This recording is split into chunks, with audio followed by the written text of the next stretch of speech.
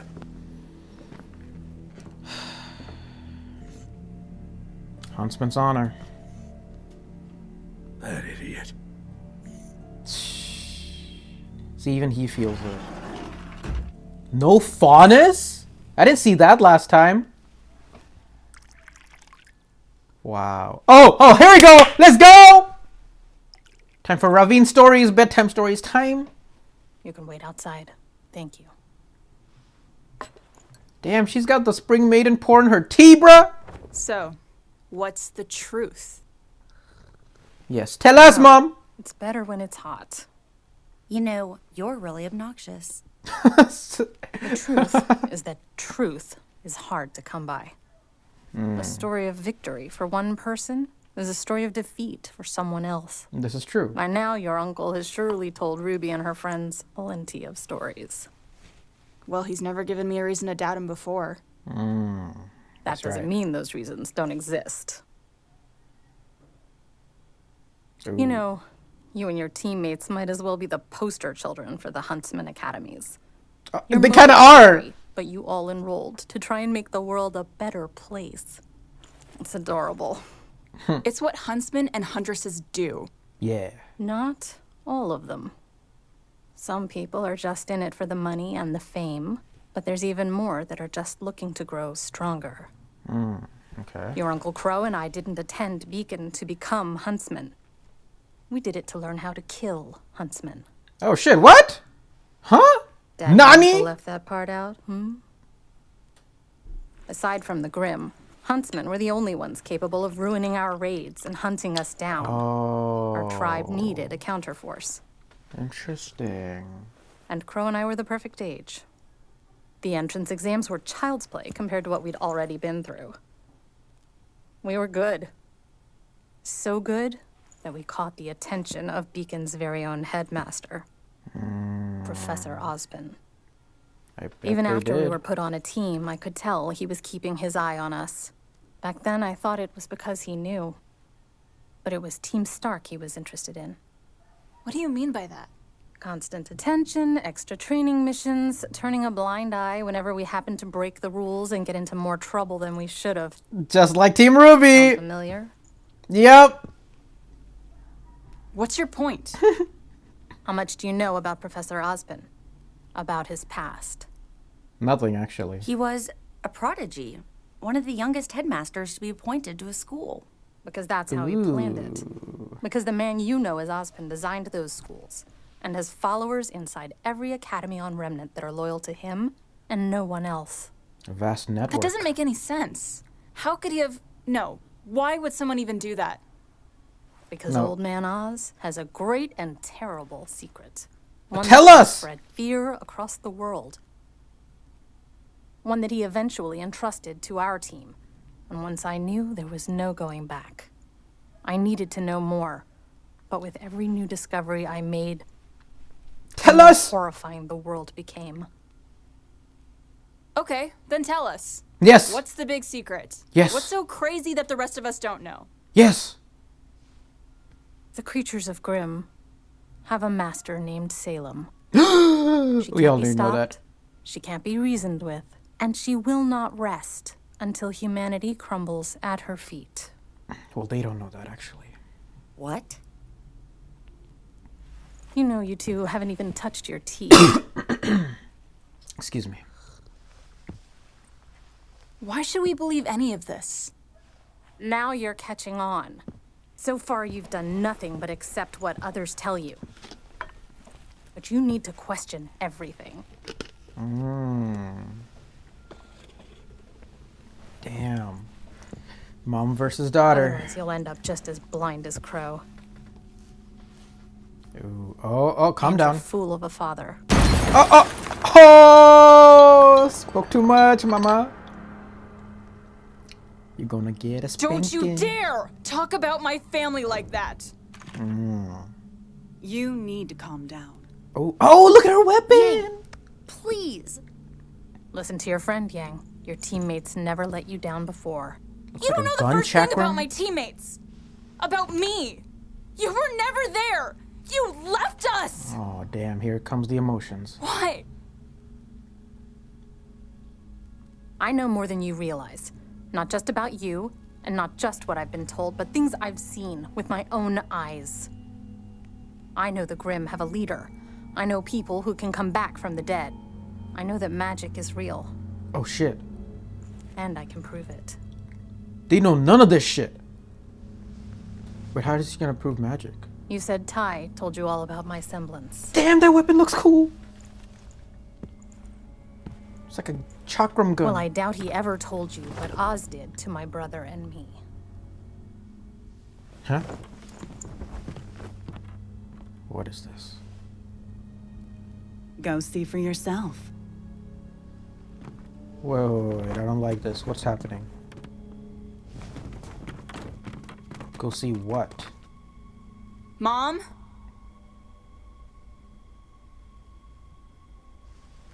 Where'd she go? Yang, are you okay? I'll be fine once we could get her to take us to Rwby. This doesn't feel right. What's going It's on? okay if you're not okay. You didn't believe what she said, right? Of course not. Well, not all of it. It was crazy. We have dust, semblances, but I mean, there's no such thing as magic.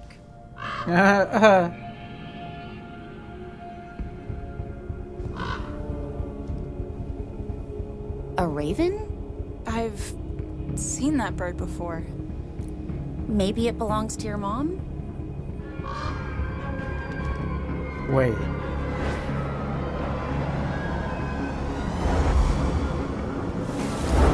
Oh my god!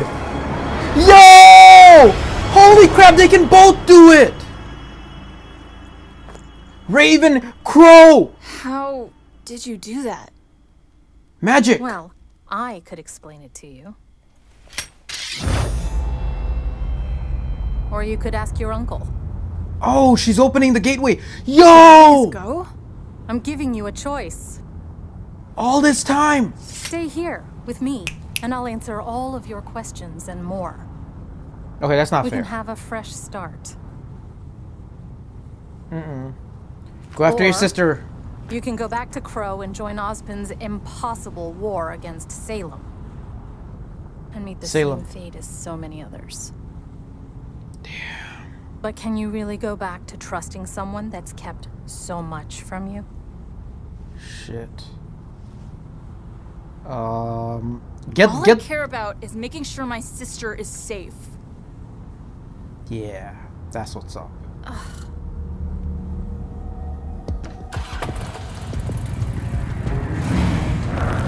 Oh yeah, don't forget Bumblebee. Take that shit with you too. I'm surprised it can Yeah. handle a vehicle.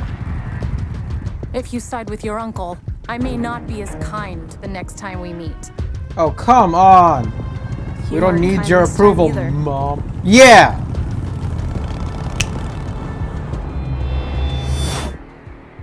I know.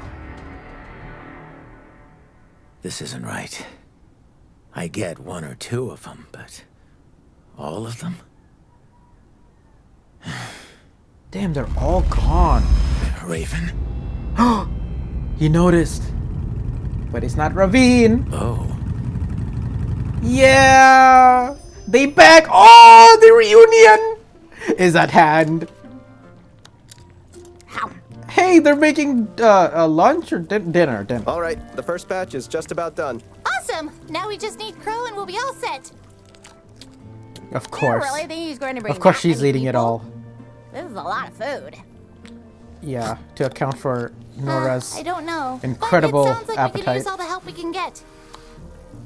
I'm back. Be right there! You're going to overcook that. Oh, No, this is I'm gonna be a not. big Shut up. surprise. Hey, Rwby. I'm coming!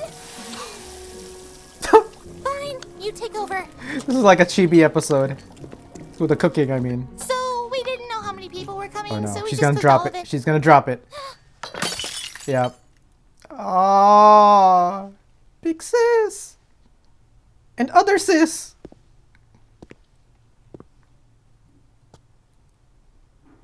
Yang, I'm so sorry. I should have stayed, and I should have talked to you more. I wasn't sure if you wanted me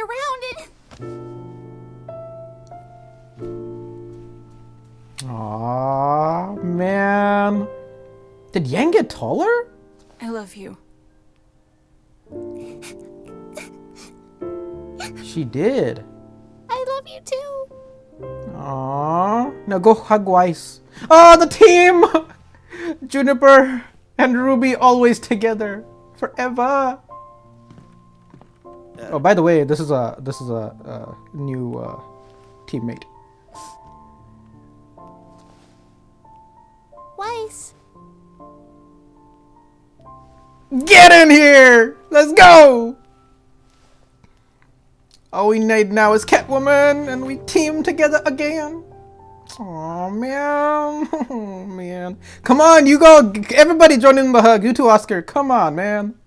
Silhouette comes along, son. You know what's crazy though? We got like no answers to anything that's going on, bro. I was expecting Raven to do like a full-blown lore drop, but we didn't get much. However, the thing that we did get is that apparently this sort of crazy ability that Qrow and Raven have to be able to turn into birds or like avian species. So Qrow turns into a little crow and Raven turns into a little raven thanks to magic, which is something that Raven says that Ozpin did to them, and at least I think that's what she meant by, or at least that's what I assume that she meant by stating that, is like what Ozpin did to us by using magic. She knows that magic is real because Ozpin has used or given them magic somehow to be able to transform into these creatures. Although I don't know why she would like not like that, considering it's a pretty cool power, and it seems like she can manipulate it at will. She can transform at will like Qrow does. I mean, come on, you can fly, man. You can fly and do aerial attacks and shit, whatnot. But goddamn, which actually, when she was flying around, that Raven flying around, okay. You guys remember there were several times in previous volumes where we've seen like a crow. I thought it was a crow, but it was actually a raven, because I remember it had red eyes compared to Qrow. Whereas when Qrow transforms, you don't really see red eyes, you know? So there's been like a raven following them at several times. For example, the one that I can remember back in volume 3 was when, you know, right when Qrow is about to go out head to head against Winter, when you know, when she lands, there's a raven that's sort of flying about. I'm guessing that was Raven there, like, because obviously she would be near, you know, either Qrow, Taiyang, or Yang, you know what I'm saying? Because she can teleport to the people that she has made that connection to, that teleportation connection to, the people that she cares about the most, you know what I'm saying? So obviously she can teleport there, and by that means that Raven was likely Raven herself. And also after at the end of volume 3 chapter 12, when Yang is, you know, in bed, her arm is gone, she's completely, you know, suffering through all that crazy shit, you see a raven sort of fly off. At that exact moment, you see Salem, the narrator's voice, change from like a nice, calm, soothing voice to a much more menacing type of voice. You know what I'm saying? At that moment, you guys know what I'm talking about.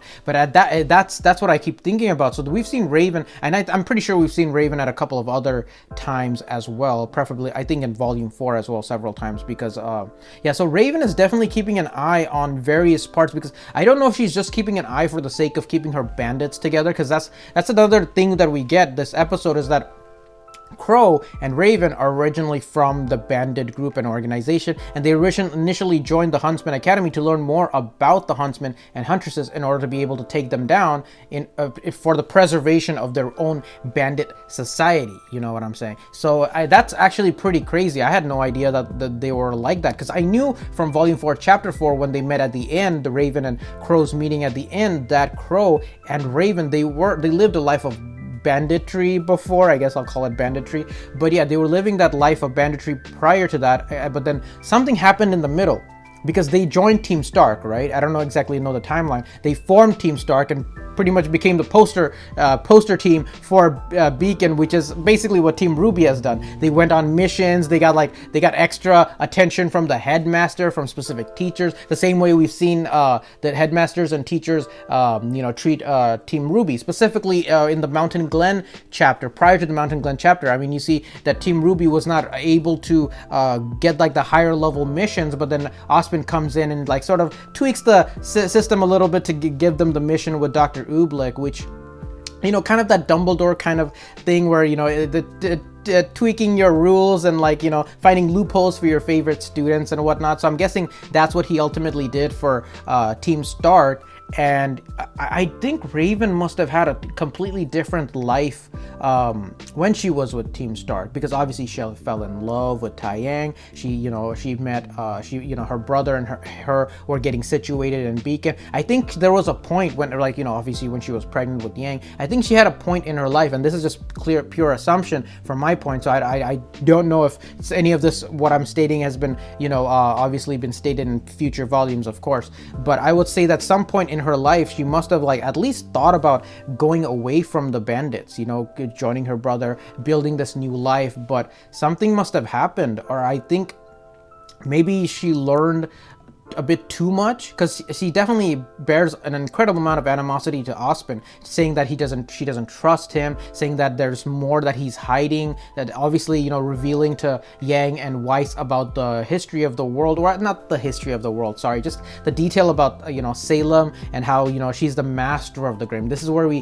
hear that title, like the master of the Grim. She controls the Grim. She's like the pure evil behind everything that's going on, you know. With the two main things that Raven mentions this chapter is that, you know, you can't trust Ozpin because he's just not trustworthy for whatever reason, and he distrusts she feels pity.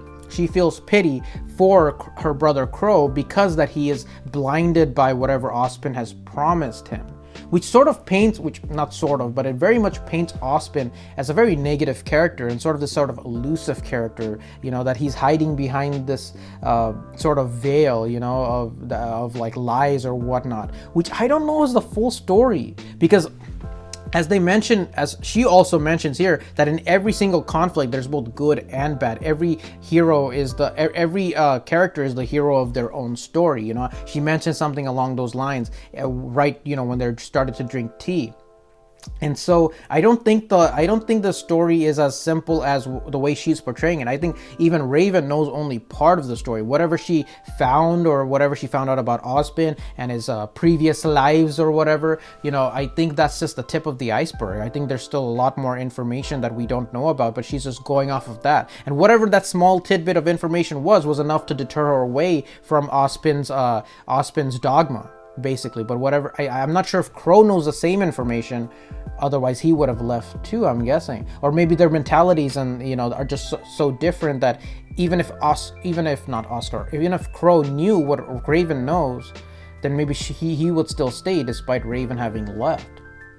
And of course, after she left, you know, Taiyang went up with, got together with Ruby's mom and had Rwby. So that sort of solidified, I would imagine, in Raven's mind to just stay away from that relationship any longer. But obviously she still has feelings for her family because she still maintains the portals. I don't know if she, once you create the portals, is it like mandatory? Is it always active? Is it always with the people that she forms a connection with, or can she erase it as well? Because obviously Yang, Taiyang, and of course Qrow are her portal destinations. It would, you know, what would be funny if she also had a portal destination to Rwby as well? Wouldn't that speak volumes about what Raven's actual character is like? That would be insane, man, at least in my opinion. But yeah, she does mention about, you know, not only about Ozpin's hiding the information, but also about Salem, but also reveals the information about magic and them being able to turn into birds. And it ultimately does a little bit of inception. It puts that idea into Yang and Weiss's mind that magic is real. I mean, if she'd never showed them, they wouldn't get that idea in their mind. They could have just been something like, oh, mom's just talking nonsense, you know? So she could just say anything she wants. But now that they've experienced and witnessed magic firsthand, they can actually ask the questions to Ozpin. And I don't know how they will receive the information about Oscar specifically, because obviously they don't know about. And there was this moment. Sorry, I'm like jumping about different pieces of information here, but there was a moment when Yang was like thinking, wait, that doesn't make any sense. Wait, how do you know? At that moment, I was thinking that, yeah, Yang doesn't know that Oscar is the new Ozpin. Obviously, she's never met Oscar. She doesn't know anything about it. And although a lot of the information, like, you know, Salem being the leader, we already know that stuff, but this is the first time they're hearing that stuff. So how will Yang and Weiss receive this information going forward? Will Yang have the same sort of demeanor or response to Ozpin revealing that information as her mother did? Or will she go more along the lines of Qrow? You know what I'm saying? So obviously, I'm sure Ozpin has lived so many lifetimes that he's had to go through this routine of describing his powers, describing his abilities, the history of the world to several generations of huntsmen and huntresses for as long as they've been alive, you know what I'm saying? So I'm sure he knows how to handle it. But still, you gotta wonder, like, I'm sure there's been other people like Raven in Ozpin's lifetime that have just, you know, not agreed with him and probably sided with Salem, you know, throughout his lifetime. So there's a lot of crazy crazy theories and ideas that are thrown around just from this, whatever's revealed in this episode, how little was revealed. But just like, so all that Raven, all those Ravens and all those Qrows, they all could have been her this whole freaking time, you know, and freaking Qrow as well. But I am so very eager to know more about this backstory. What caused this rift between the two of them? What did she find out? Because so far, everything we know about Ozpin thus far, I have no reason to doubt him.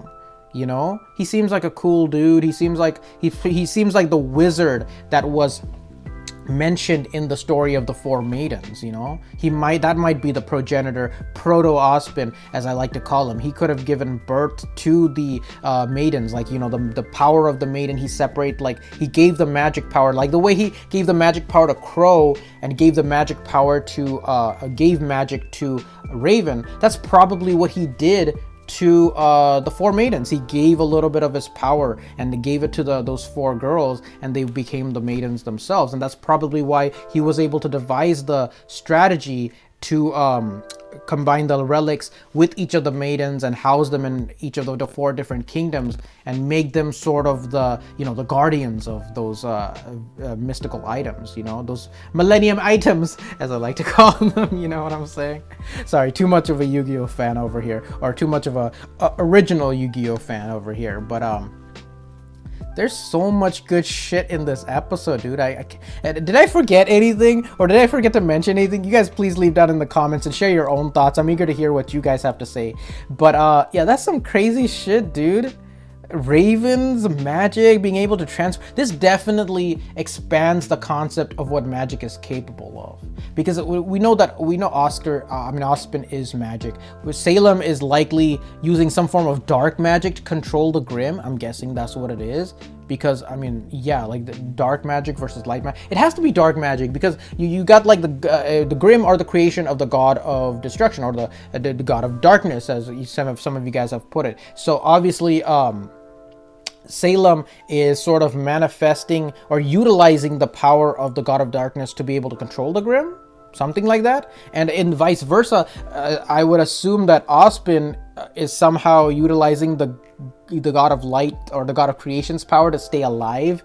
You know what I'm saying? Because, like, you know, the God of Creation was like he gave birth to everything. He was the, you know, progenitor of life. Everything about him was life. So maybe it's he found a way to harness the God of Light's power. So it's crazy. It's like, you know, the prophet of the God of Destruction and the God of Darkness versus the prophet of the God of Light and the God of Creation. That's what I think. You know, this clash of ultimate light versus darkness. That'd be so freaking epic, wouldn't it? Damn, this is some good shit. We didn't even get a lot of this information, but I'm just like thinking about it. It's so good, dude. I don't know. I'm not gonna think any more about it. I'm going too crazy on this stuff, man. I don't know. What do you guys think? Leave your comments down below. Come over to Discord where we can continue the conversation. You guys can, of course, talk in my Rwby spoilers channel, which I don't look at all, but we can talk about the Rwby stuff and these theories going forward in my Rwby channel in my Discord as well. And of course, I'll be chatting with you guys down in the comments section. But man, what did I miss? We didn't get any Blake this chapter whatsoever, which was good considering we got a lot of Blake last chapter. But man, oh man. Oh, the other thing is Yang definitely feels like she got taller, and Rwby's still like, you know, her regular height. But I'm guessing, you know, that's just like the age difference, and then Rwby will obviously grow as well. Weiss is back. Team Juniper and Team Rwby are partly back together. It's crazy because Team Juniper is missing one member, Team Rwby is missing one member, and now they have Qrow and Oscar as well.